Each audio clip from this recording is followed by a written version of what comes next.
Nakauwi na ng Pilipinas ang Pangulong Bongbong Marcos Jr. matapos ang produktibong pakikibahagi sa APEC Economic Leaders Meeting sa Gyeongju, South Korea. Ayon sa Pangulong BBM, naging mabunga ang kanyang pakikipagpulong sa mga APEC leader para talakayin ang mga hamong hinaharap ng Asia-Pacific region at kung paano paiigtingin ang ugnayan ng mga bansa.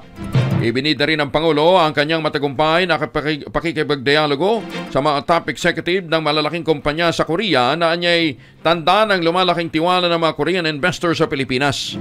Ibinahagi rin ng Pangulong BBM ang pagharap niya sa mga Pilipino sa Busan na anyay may malaking papel sa lalo pang pagpapaigting ng matibay na pagkakaibigan ng Korea at ng Pilipinas. And finally, my visit would not have been complete without connecting with our kababayans in Busan, which we had the honor of visiting. I'm very grateful to them for their meaningful contributions both to their communities in the Philippines and in the Republic of Korea. Their dedication and success brings pride to every Filipino and strengthens the enduring friendship between our two nations. I encourage them to stay united, to collaborate with us in building a stronger, more resilient Philippines.